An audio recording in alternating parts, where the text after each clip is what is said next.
out this morning. All right. I get it. I get that. All right. So we were moving along. Mastication means chewing. To masticate is to chew.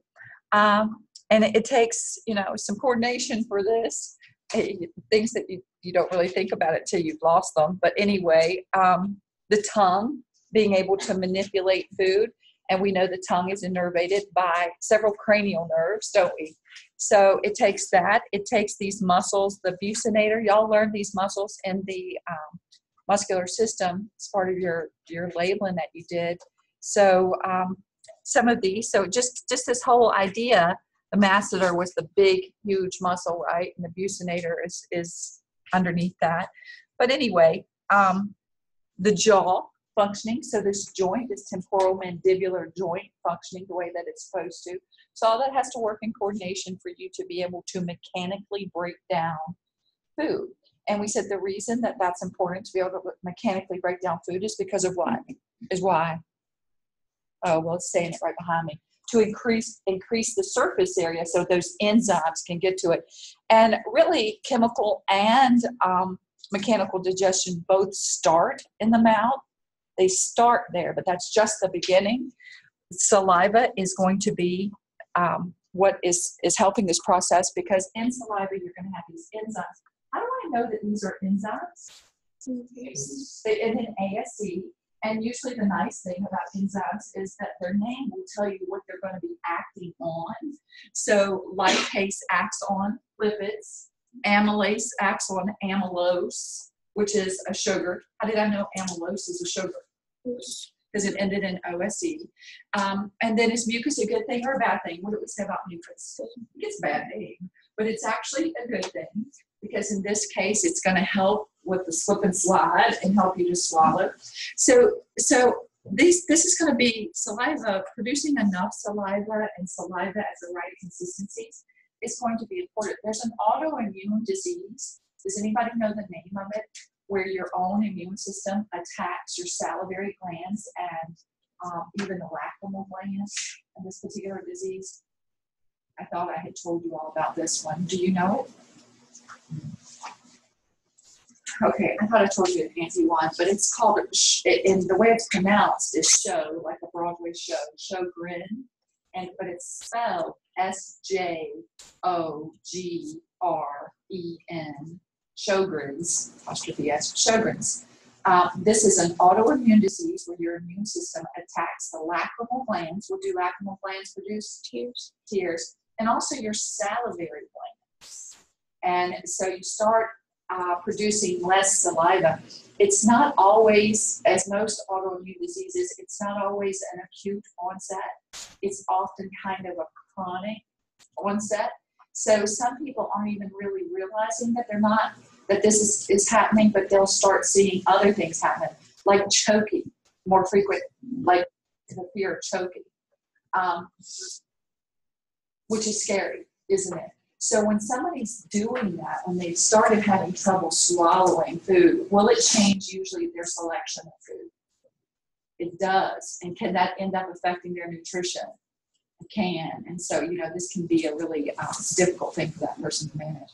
But anyway, so Sjogren's. You produce about 1 liter plus, 1.5 liters of saliva a day, and that's a normal amount. When you look at these salivary glands, and I really want you all are going to have to label these salivary glands where they are. This will be part of your digestive system labeling. So make sure you look at this picture. This is a great picture, but look at other pictures as well. Take your index and middle fingers and do like this, and then put them right here in front of your ears. Some of you aren't playing this game, but you should be. This is how big just the parotid salivary glands are. I mean, they're significant in here, secreting saliva. Then you have sublingual. What did we say lingual meant? Tongue. And then submandibular. Where's the mandible? The lower. It's the jaw, right? The lower jaw. So submandibular. You have those as well.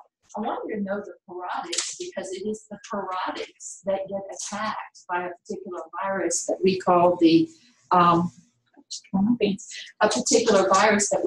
mumps virus. Have you guys heard of that disease, mumps?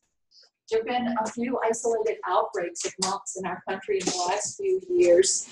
But mumps is actually a respiratory-borne disease that attacks, so it's fairly contagious, and it attacks these parotid glands. So what happens is a person is not feeling well, but also at the same time, these parotid glands get huge.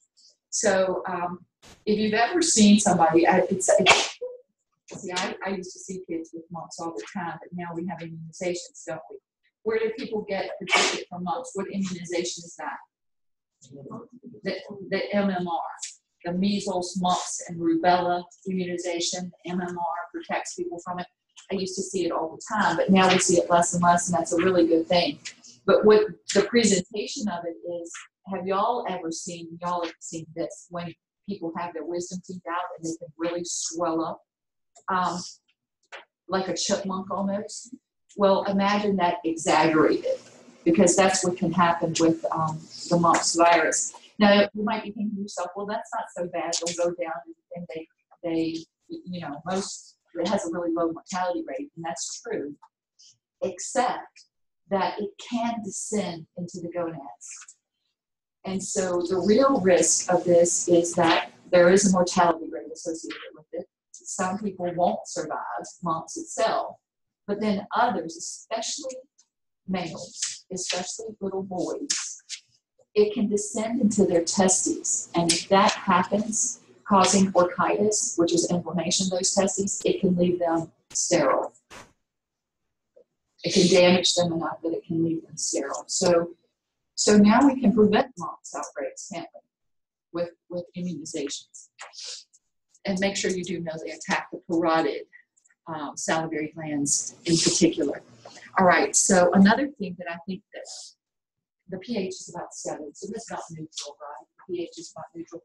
But another thing I think we take kind of for granted is that the saliva, with these enzymes that are in the saliva that help to maintain the balance of our microbes in our mouth. If you don't have enough of that, then you're much more at risk for the bacteria that can cause dental caries. And by the way, caries, dental caries, is what you all call cavities. Dental caries, caries, is what you all call cavities. And there's a particular microorganism that causes cavities. It is called Streptococcus mutans, M-U-T-A-N-S. We all have Streptococcus mutans in our part of our microbiome in our mouth, but some of us are more susceptible at that bacteria being in higher numbers and causing cavities than other people. What do you think encourages the growth of Streptococcus mutans? What do you think it likes almost as much as I like it? What's your sugar? Likes sugar. So what are we told to limit in our diets? Sugar to prevent cavities is sugar, and also good oral hygiene. So I don't know if I told you this the other day, but I really needed to. The most common cause of tooth loss is not cavities. A lot of people think that, but it is not. Now, it is in children for their baby teeth. But what is it in adults? Periodontal disease. It's periodontal disease. And periodontal disease is because of plaque formation that happens.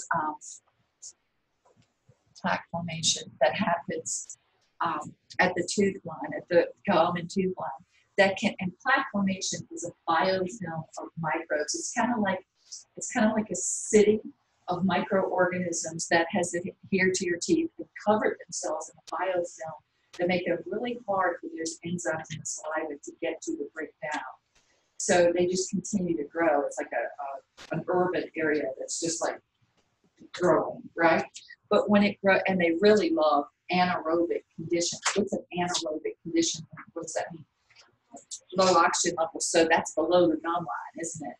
So they're continuing to grow, pushing that gum away from the tooth, causing the gum to be inflamed, and that's referred to as gingivitis. Gingivitis is an inflamed gum.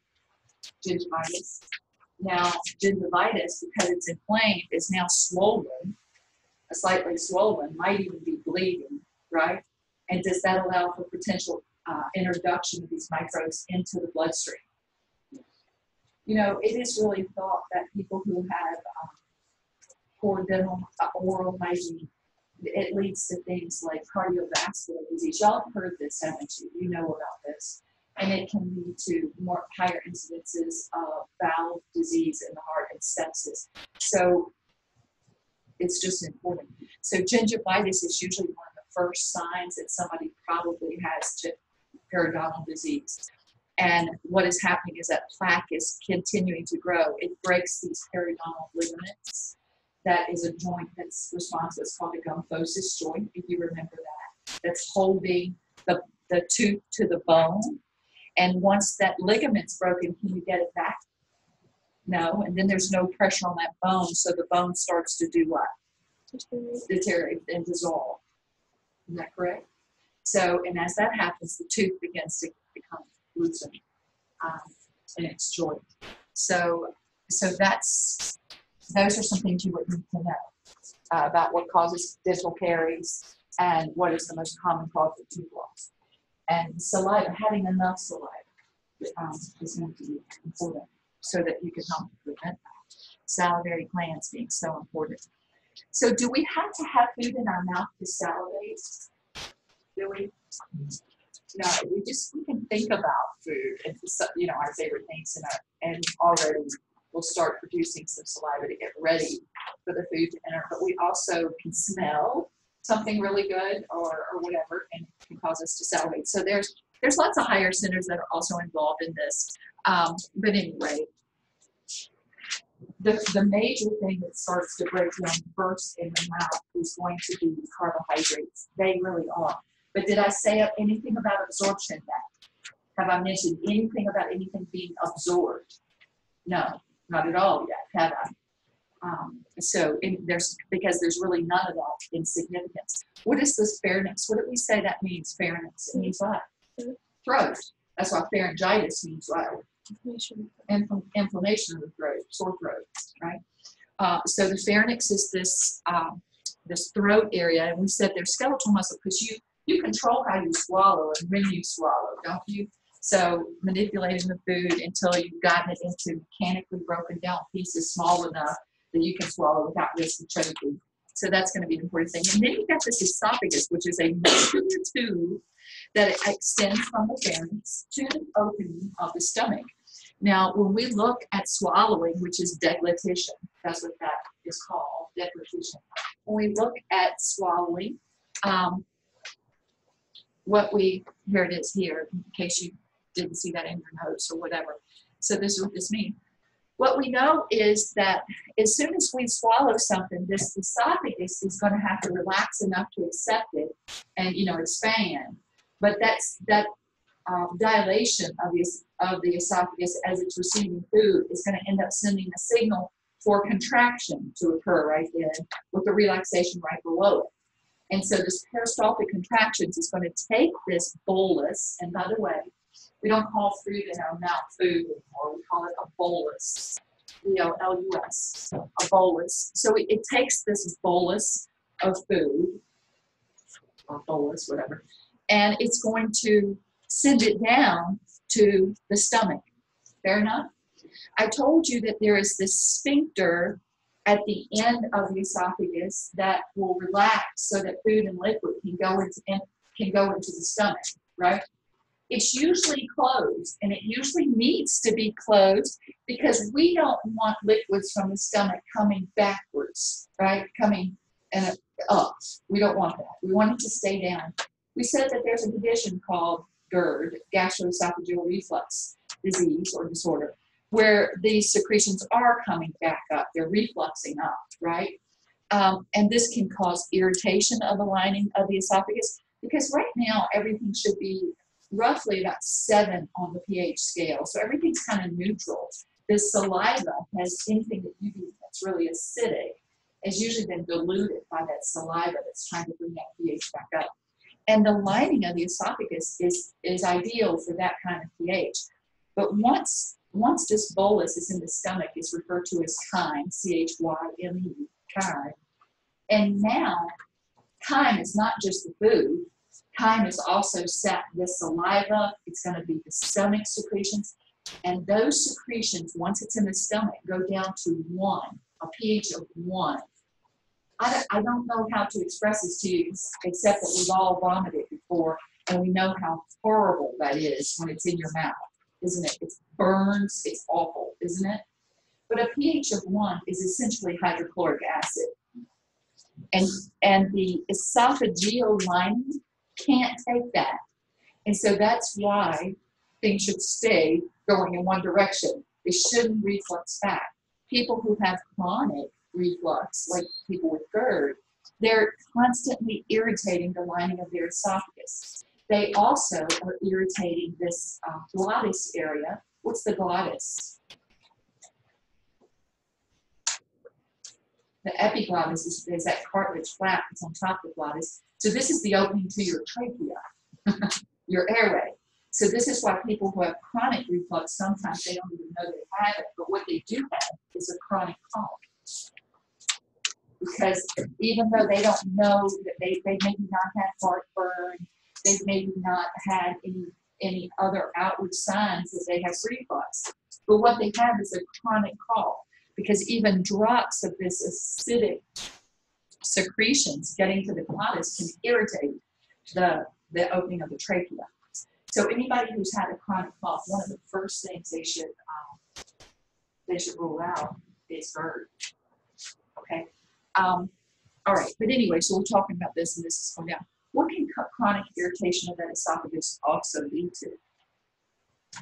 Chronic irritations can lead to what? What did you say? Well, certainly you can have esophageal ulcers, and that is true. But what can ulcers lead to? Because they're chronic irritations. This is why you take care of it if you have an ulcerative condition. What can that irritation lead to? Mutational changes, which can lead to cancer.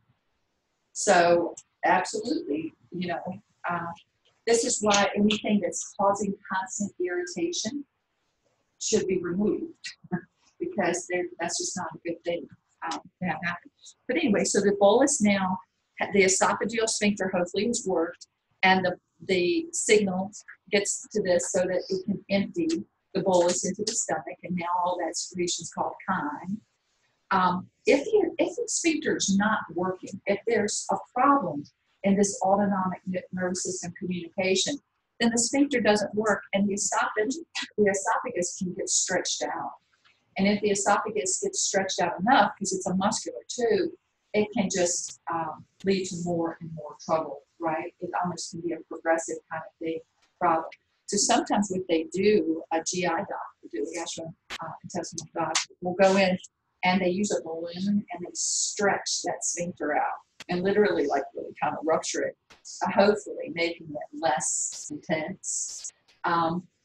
And then also we said there are a lot of behavioral things that they also encourage people to do, and meds that they can do to try to keep people, emptying the esophagus into the stomach the way that they should.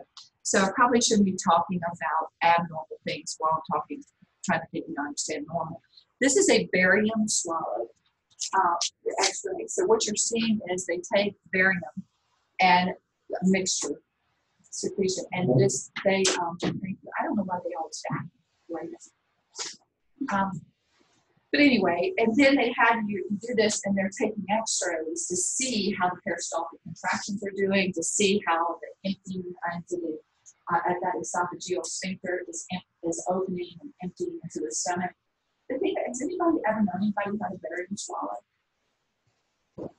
The thing about barium is that you have to clear that stuff from your system pretty quickly, because if you don't, it turns to sediment.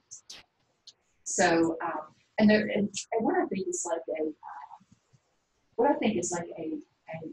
something that needs to be told to patients before the symptom is that, usually the only people having barium swallows or barium enemas are the ones who are having trouble getting rid of stuff. So keeping it in there. I could show you all. I'm trying to pull it up and share it with you all. It's someone who had gastric paresis. Do y'all know what paresis means? What does that mean? It's stuff. So the stomach wasn't empty. So somebody who had gastric paresis, that was the problem, is that their stomach was not emptying the way that it should and the time that it should. So things were staying in the stomach. And the stomach, it's a muscular sac. That's what the stomach is. It's a muscular sac that acts like a churn. So if somebody has that and they have ordered a barium swallow, where is it likely that barium is going to end up and stay for too long? In the stomach. I'm going to show you all the picture of somebody who had a barium. It's on my phone. I have my phone with me. But it's horrific because I'm going to show you that this person that had this barium swallow, the stomach, which is a J-shaped organ, is a J-shaped organ right here underneath the diaphragm, right underneath the diaphragm. That's the stomach with the barium in it that it stayed in for way too many hours, was all the way down in the lower pelvic region, stretched it out.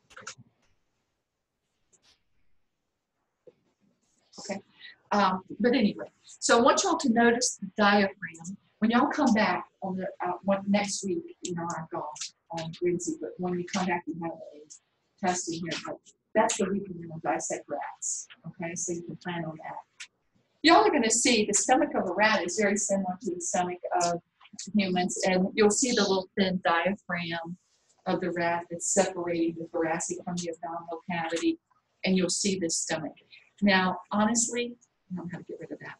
Honestly, the stomach is really a muscular sac, and it's a churn. But it also secretes, it's going to secrete, again, over 1 liter of gastric juices a day. And these juices are going to be acidic. It's going to take the pH down to almost 1. And this is going to be important that you know why it does that, because it needs to do that for us to have good nutrition. The stomach, the gastric juices need to drop that pH down to about 1. There are many functions of that. I'm going to tell you in just a second. But as the stomach is accepting the bolus, it has the ability to overstretch. This fundus that's at the top, if the stomach gets overfilled, the fundus will, it has room to stretch out. But anyway, you can see the many layers of the muscle. And you can see that when it's empty, it's got these folds that are called rugae. We saw that in the bladder, didn't we? When the urinary bladder was empty, it has these same kinds of folds. So this top portion is called the cardiac region of the stomach. Why do you think it's called that? Because what's sitting right here? The heart. So think about how close proximity that top of your stomach is to your heart. This is why when people are having indigestion or overfill their stomach, sometimes they'll come to your ER thinking they're having what? A heart attack. And what do you have to rule out? A heart attack. That's what you rule out first.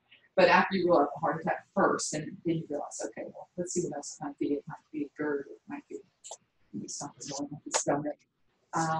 So whatever. All right. So this is called the cardia, or the cardiac region of the stomach. We said that sphincter is right here. This is the fundus. This is the body of the stomach. And this area, this whole region is called the pyloric region. And here at the pyloric region, which is the last part of the stomach, there is a pyloric sphincter. And a very kind of common thing that people, especially babies, have, because babies are immature and their nervous systems aren't really communicating well. They also, their little muscles are kind of immature too, is something called pyloric stenosis. What do you think pyloric stenosis would be referring to?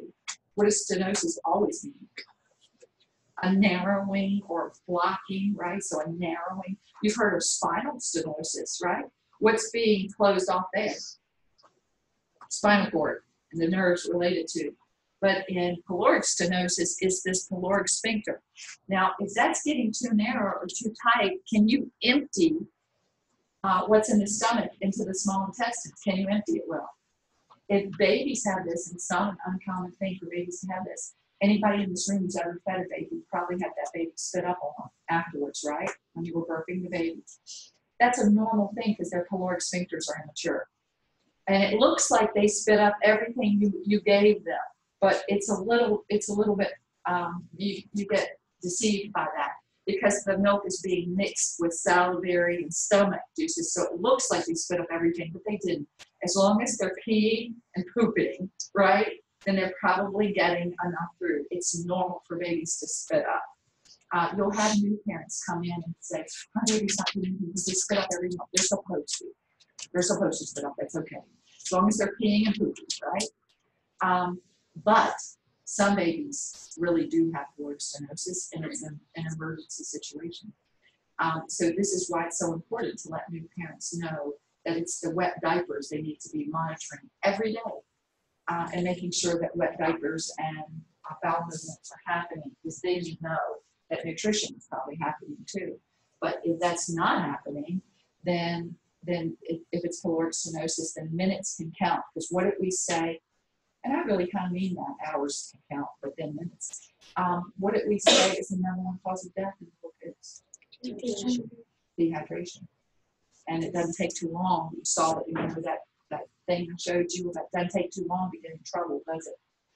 For hypovolemic shock. All right, so anyway, this is the caloric region. You will hear GI docs who will do these x-rays, and they'll say that you have esophageal ulcers, or maybe caloric ulcers, or they'll tell you the region. And so now you all would know what that region is if you're seeing this ulcer. So what causes stomach ulcers?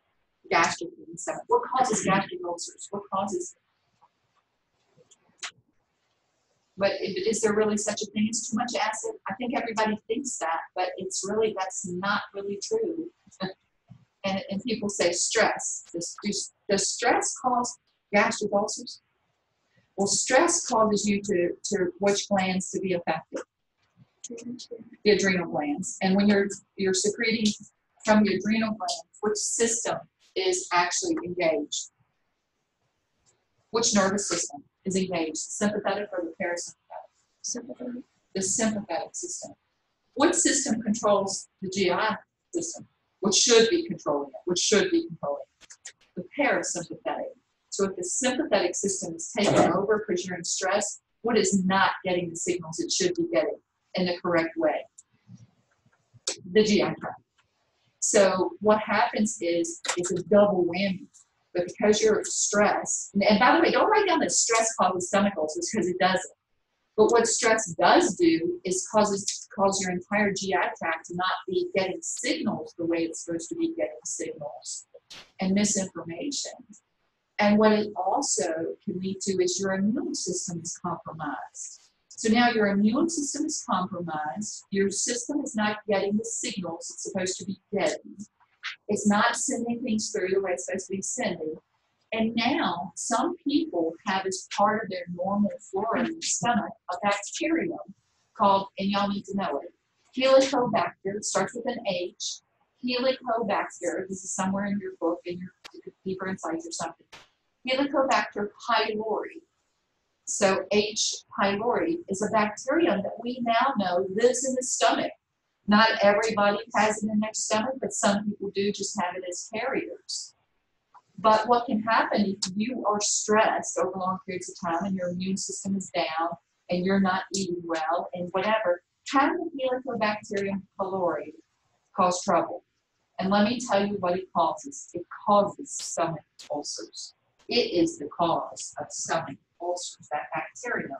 What's the good news about knowing what causes stomach ulcers and that it's a bacterium? What's the good news about that? We have antibiotics. And do we have antibiotics that can treat Helicobacter pylori? Yes. It's a funky little regimen. It's not like your typical, go get a shot of the buttocks or take this for 7 days. It's a little bit complicated, the treatment, but we do have treatment. You know what the beauty of that is? Please listen to what I'm saying. The beauty of that is if you can treat somebody's stomach ulcers, guess what we know stomach ulcers are the cause of? Stomach cancer.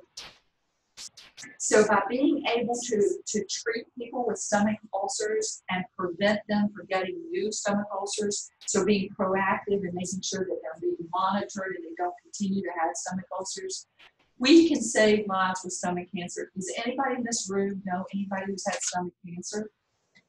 Nobody in this room knows anybody who's had some. Okay, we're going into health care. So you're gonna meet those patients. The prognosis is horrific. It's awful. You remember how bad the prognosis was for lung cancer? Multiply that several times for stomach cancer. It's awful. So, but the good news is we know that it's this bacterium that leads to ulcers, and the ulcers lead to irritations, lead to the stomach cancer, so we can prevent this by being proactive. And that's important. And if you have any questions for me, you need to know those microbes' names. Helicobacter pylori, Streptococcus mutanus. You need to know that. Okay. All right. Are y'all okay today? Is everybody good? You're really, really fast. Are you? I don't know what I'll try to do. Not nearly as fast as I've gone in life, though. I know that. This is What I said. Yeah, it was really long. So I was rolling on that one. All right, so look, guys, this is a cadaver stomach that has been removed. So you can see something not great was happening right here, was it? Like you can just see that even on the preserved specimen. I'm not sure what was going on. It almost looks like an old bleed or something. But anyway, so just the anatomy of the stomach.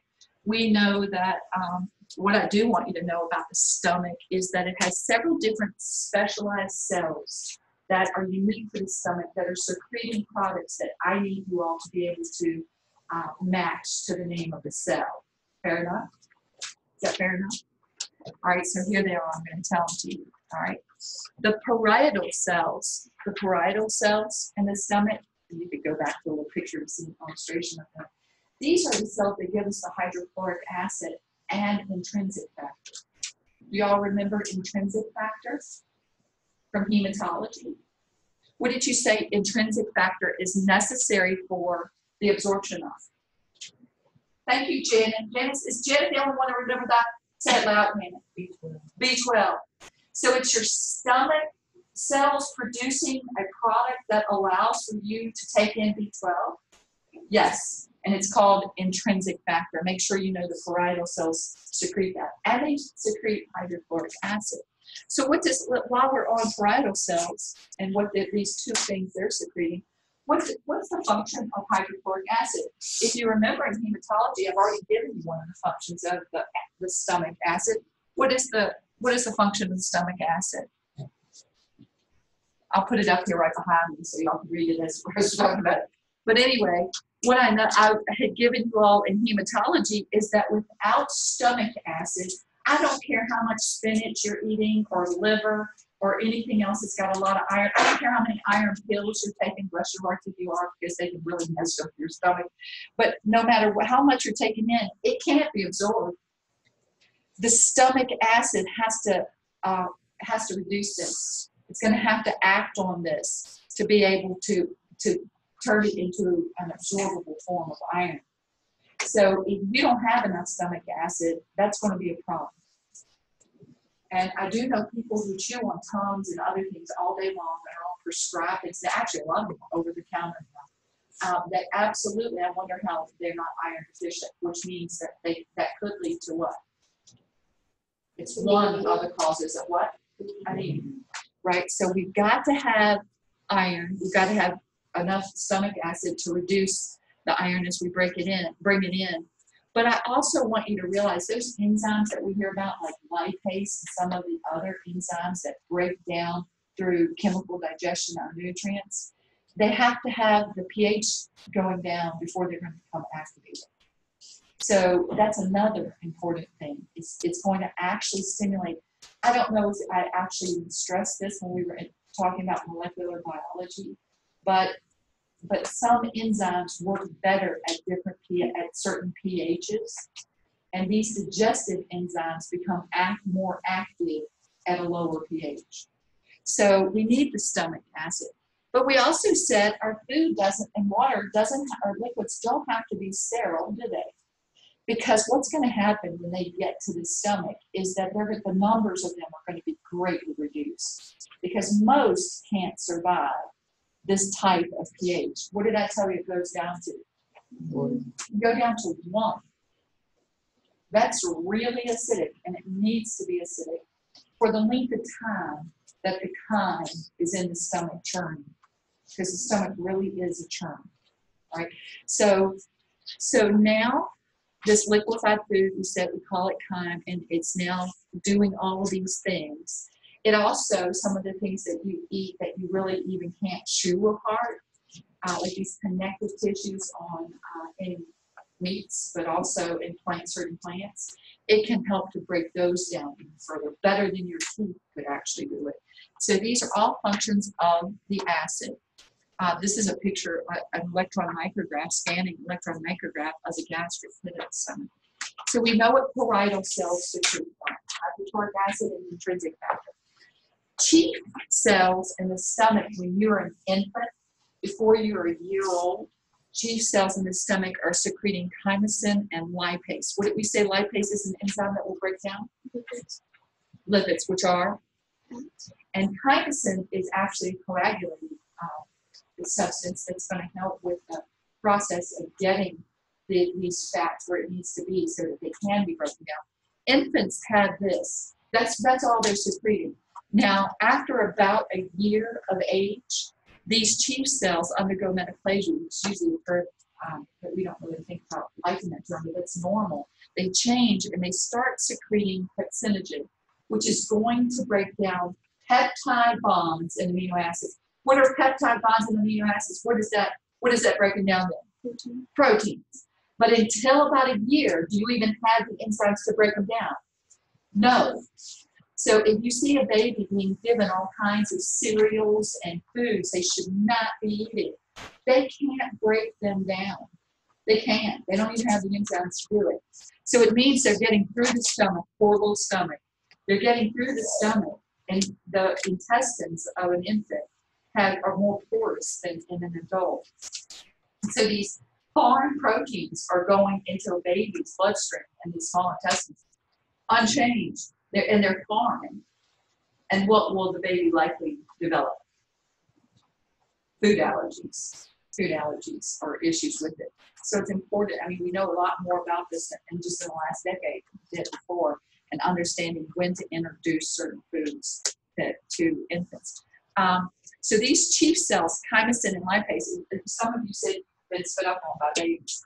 You know that as soon as you feed a baby, when you burp them the first time, when they spit up and they just ate, it looks like cottage cheese. Have you ever noticed that? And you think, like, what happened to the milk when it hit the stomach, their baby's stomach? What happened was the chymosin, and it was preparing it already to this coagulating kind of process, preparing it already for the enzymes to work on it, the lipase enzymes. If you've ever looked at breast milk sitting out at room temperature, you know it is more than half fat. And so that's important, because why do babies need that mother's fat? Why? What are babies doing at a crazy great pace? Well, they're growing, but what is especially being laid down in the central nervous system? On the axons. Rapid. The axons in the central nervous system, the brain and the spinal cord. What'd you say? It's myelin. You know the myelin sheathing? The myelin sheathing that has, and we said that that's just all fat. It's just all fat. So are they needing that, like in really high amounts for their central nervous system? They are, right? So then at about a year of age, these chief cells convert to producing pepsinogen, which is going to help with proteins being broken down. Because our cells are essentially what kind of factories? Protein factories. They really are. Okay, and then we also have in the stomach, and the parietal and the chief and mucus, you know, we've got to have mucus, because we said mucus is going to help everything keep moving and sliding all through, right? Sometimes you can have an overproduction of mucus, and sometimes that overproduction of mucus can allow you to know that there's maybe an inflammatory process happening, might not be quite normal, but you know, whatever. But it's normal to have some mucus. And then we have these regenerative cells that are regenerating frequently, because the stomach is designed to have an acidic pH, the stomach lining, but no other structures, not the esophageal lining that's in front of it, and not the duodenum or the small intestine lining after it. So the stomach is truly this little isolated area where all of this is needing to happen. And cells in the stomach regenerate frequently and move to the surface because of that. They're designed for that. Okay, and you can look at the chemistry of that if you want to, but you don't really have to. All right, so there are also hormones that are being released by the stomach, because as your stomach is filling, it's sending a signal to your brain. Well, yours is, mine, but it's supposed to be sending a signal to your brain that the stomach is filling. You can slow down, right? And just stop, so you're full, right? It's also sending signals further along your track that something's coming. So this whole system is supposed to be coordinated in a way. So you guys know that a lot of times after you eat, after a meal, it's not always. Everybody's different. Some people will have bowel movements once a day, some once every 3 days, some more than once a day. But it's all related to this communication between how you're swallowing, how things are entering the stomach, those hormones that are signaling for movement. And they call them, I don't call this mass movements, these movements that happen that move things along the track. So it's a long track. Okay, so and that's what this is referring to. So a lot of these secretions are actually just talking to the next cells along the pathway. Some of them are actually sending signals even to your brain. So vomiting, is that a bad thing or a good thing? It's good. It's not happening to you. As long as it's not happening to you, it's okay. Well, vomiting is considered a protective mechanism. Just like anything, there can be too much of it. And then there's also sometimes people don't vomit when they need to. If you have poisons that your body is recognizing in the stomach, you need to get rid of them. So this is, y'all have all heard of people having alcohol, drinking too much alcohol. Kind of the good news is that usually if things are working the way they should, if somebody put something like that in their system, they will what? They'll vomit, won't they? The bad news is the person might be on their back when they vomit, or whatever. I'm just saying. No, but you're getting what I mean. Though the system kind of is built in to expel potential toxins and poisons. So same thing happens when we have gastroenteritis. Gastroenteritis means inflammation of the stomach and the intestines, and it can be caused by many different viruses. Y'all have probably heard of the norovirus, and they're enteroviruses. If entero is in front of it's a prefix, what is that relating to? Entero, E-N-T-E-R-O, the intestines. So these enteroviruses, which there are hundreds of, and norovirus, when you have them, the body's trying to expel them. So it's going to be trying to expel them sometimes just through diarrhea, but sometimes it will also be through vomiting, and sometimes it will be both, So that's not a bad thing. The thing is that a lot of times people will try to stop that process, won't they? And that's not always the healthiest thing to do, is to stop that process. Do you have any questions for me? No, good. All right. So the emetic centers is actually in the brainstem. How many of you feel like you've had an oversensitive emetic center? Nobody in here? Nobody can just gag and vomit on a dime? No? Okay, well, maybe not on a dime. If I see something gross, like this morning I saw strawberry milkshake Pop-Tarts and I just puked. Is that what you're talking about? Yeah, you have a gag, you have that kind of, so it's actually a good thing if you're going in to help it. Maybe you don't have such a sensitive one. Some people really, really do. They can't take that. But, whatever, we're all different. But it's not considered a bad thing. Now, obviously, I just had told you a while ago, things really shouldn't come up. They should be going one way, right? So they shouldn't be coming up. So people who have oversensitive, can they have problems with their esophagus? The esophageal lining. There's when people have esophageal ulcers, it can lead to something called Barrett's esophagus, which is actually a condition where the esophageal lining is actually changing enough that they know that this could lead to esophageal cancer. And again, it's not a good prognosis.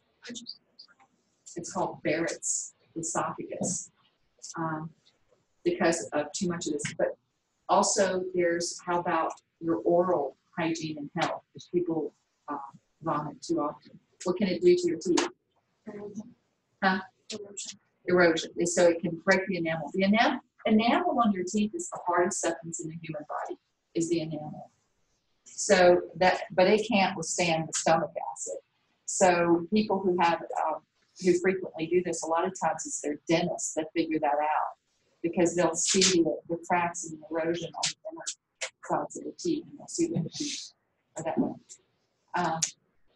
So, you know, there's certain conditions that we've heard of, like anorexia nervosa and bulimia, and those types of purging type things. And it does this, do those conditions affect the GI health of those tissues? And over long terms, can they have sort of devastating effects to the GI health? Yeah. What is the Barrett's? Barrett's esophagus is going to be changes in the esophageal lining. Changes. It actually, like, you don't have to get too detailed, but I'm not even going to ask you about Barrett's esophagus. I'm just not. Brittany, are you laughing at me? Yeah. Okay. I was just telling y'all about it because you might hear about it. But the lining of the esophagus, the tissues should look a certain way.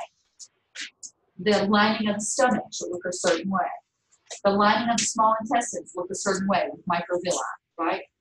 People who have Barrett's esophagus because of chronic conditions that can happen in the esophagus, it changes their lining. It undergoes metaplasia.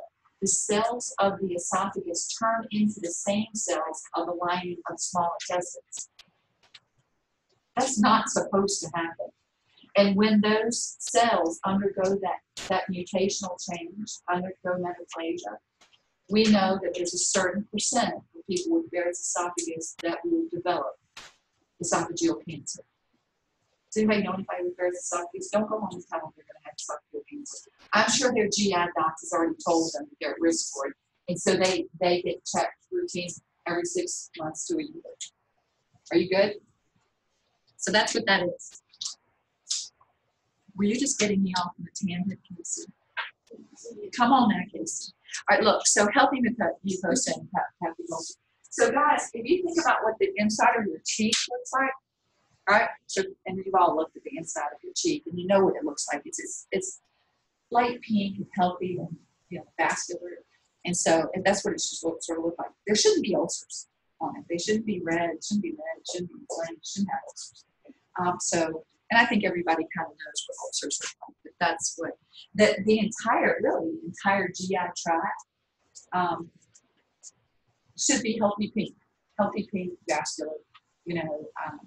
All right, so again, this whole timing sequence of this regulation of these secretions and this timing sequence of what's happening to happen here, there is this cephalic phase where you're thinking, oh, I'm hungry, I'm going to go eat. You start salivating. It's getting the stomach kind of ready to start churning.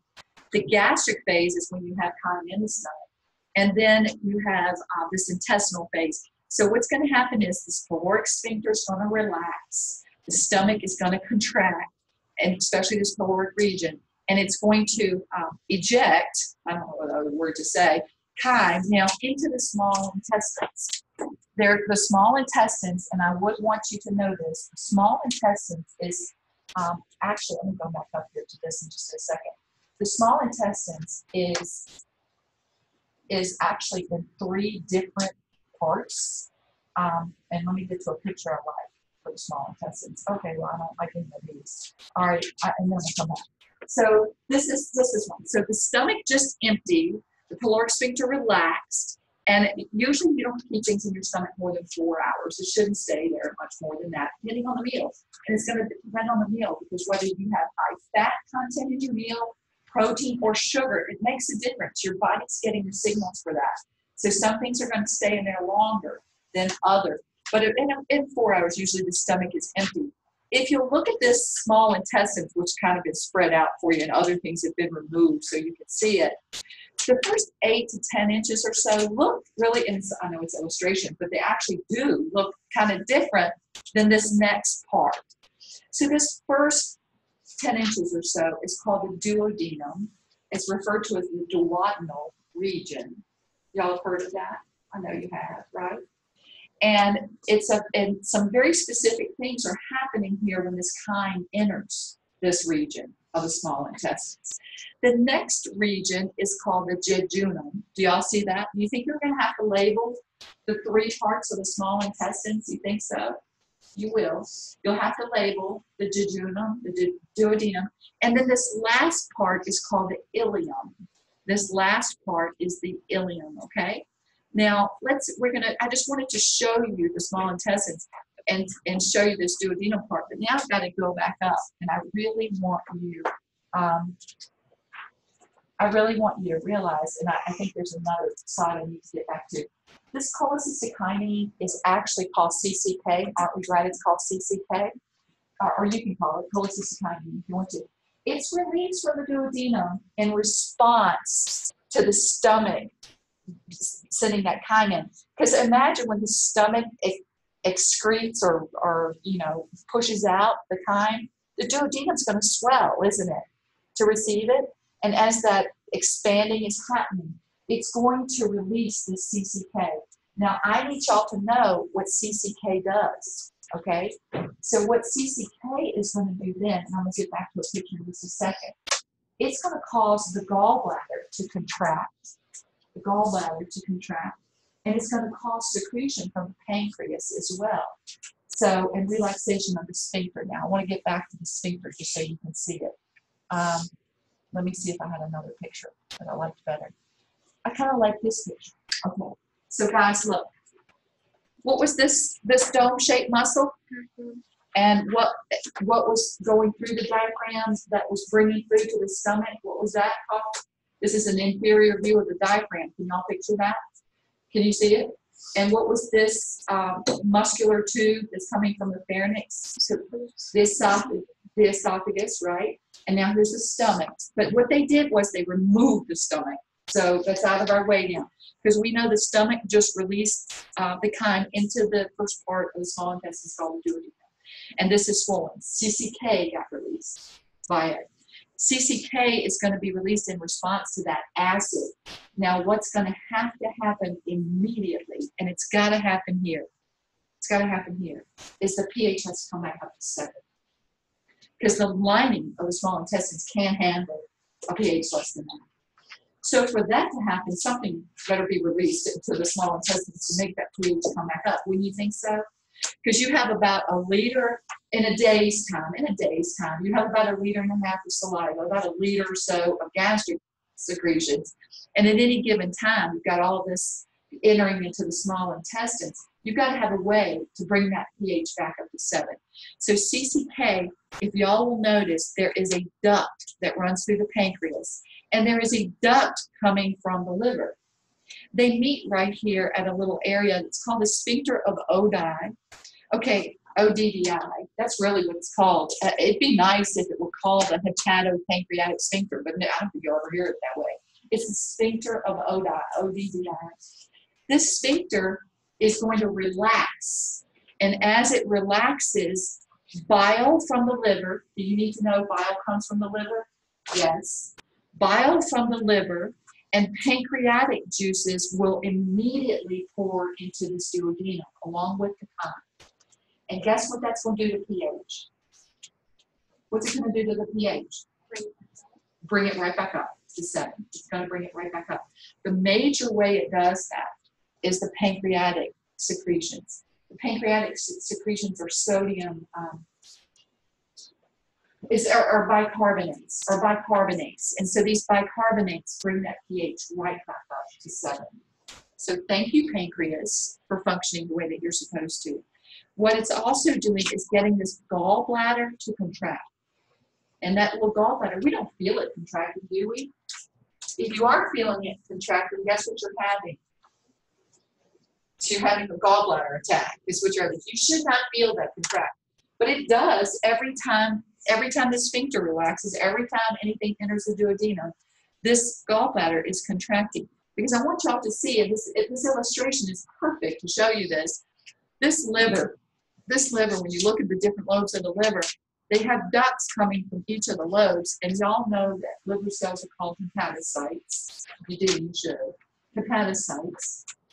That's why hepatitis means what? Inflammation of the liver, because liver cells are referred to as hepatocytes. Okay, so these livers, this liver is actually producing bile that's being sent out in these ducts. So you've got the right bile duct, you've got the left hepatic duct coming here to this common bile duct, and then you know you've got it secreting down here. Now usually the sphincter is closed, isn't it? You don't want bile just leaking into your intestines all the time. It's usually closed. So when it's closed, what's the bile going to do? It's going to back up between meals. It's going to back up, and it's going to be stored in this little sac. This little sac is called a gallbladder. It's called a gallbladder. These bladders are going to hold. It's going to be like a fluid-filled sac, isn't it? So anyway, it's going to hold this between meals. Between meals, it's going to concentrate the bile. And bile is actually a lot of cholesterol. So y'all would want to know that. It's a lot of cholesterol. Is cholesterol a good thing or a bad thing? You know, it's a good thing. It's a good thing up to a point. And then it can become a bad thing, but it's a good thing. Now it's concentrating. So between meals, it's going to be concentrating here, and then when the sphincter relaxes, because you've got chyme in here, it's going to contract and send out all that excess bile. What is the function of bile from the liver? What's its function? Does it have a function in digestion? Does bile have a function in digestion? I know you know this. What is it? Okay, maybe. It's to emulsify fats so that they can be absorbed. It's for bile, it's for the emulsification of fats so fats can be absorbed. Now, lipases are enzymes that are breaking down fats, but if you don't have a way to emulsify them and carry them into, and by the way, they're absorbed through the lymph, not directly to the bloodstream, but into lymph, and carried back eventually to the bloodstream, then you're going to be deficient in this, right? Am I making sense? Some of y'all are looking like this nuts. Am I making? Casey says I'm not making any sense. Rebecca, tell me. A little. Okay. Do you have any questions? Stop me as we go. Charity, you have any questions? No. Do y'all remember what bile is the end product of? What got broken down to biliverdin, bilirubin, down to bile? Do you remember what got broken down to get to bile? What the liver is secreting, what enzymes they're secreting to break down hemoglobin to get to bile. Do you remember that? So, do you? No. Y'all don't remember what bilirubin is? Bilirubin is a byproduct of the breakdown of hemoglobin. Why is hemoglobin breaking down? Because your red cells don't live forever. And what are red cells made of? Of a third of a red cell is what? Red blood? A third of red blood cells is hemoglobin, of which iron is part of it. But the heme part is the pigment part that requires the liver functioning to produce enzymes that break heme down. And as heme is being broken down, you're going to get biliverdin, to bilirubin, eventually to bile. And then we're going to use the bile to help us to emulsify fats for absorption. What was the problem when the liver wasn't functioning and it couldn't break down bilirubin and bilirubin was building up in the system? What was that problem? What was the problem with that? What'd you say? It's neurotoxic. Okay, but you were right about the toxin. It's neurotoxic, which means what? Toxic to the nervous system. Do we ever get signs of when that's happening? When it can't break down, what were the signs that we were given that was happening? You were turning yellow. Y'all, I know this isn't new to y'all. Y'all have had this a couple of times. You had it in AP1, you had it in hematology. Now this is the third time, okay? So that's exactly right. You're breaking down hemoglobin, which is a normal thing you're doing every second of your entire life.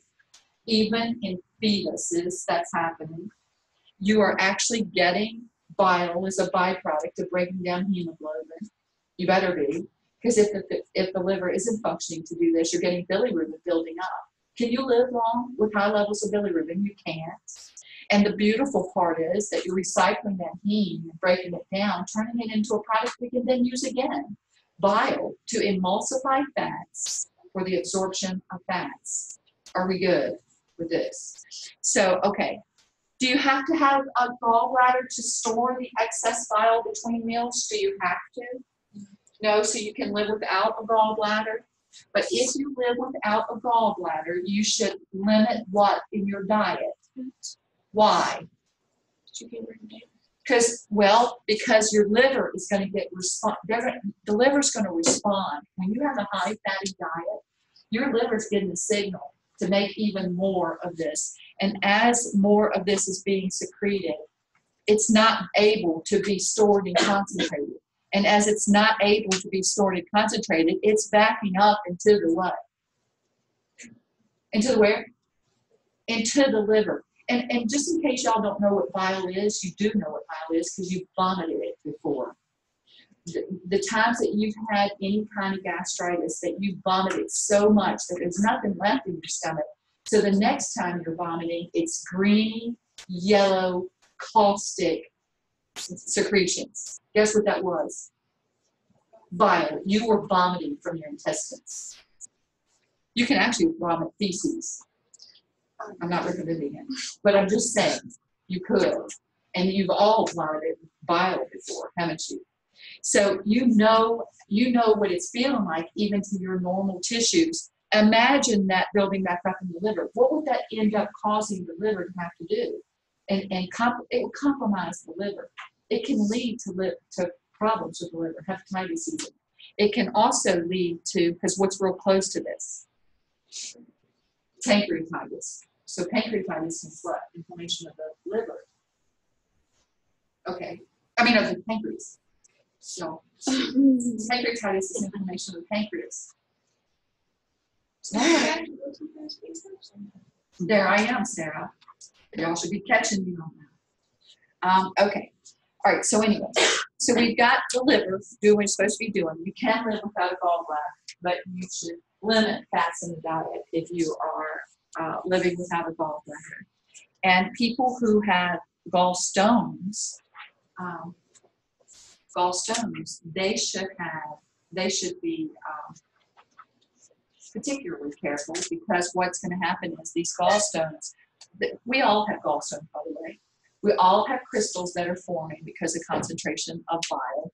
We all have them. And at every time chyme enters into the small intestines, we're actually releasing those little crystals. That's okay, that's fine.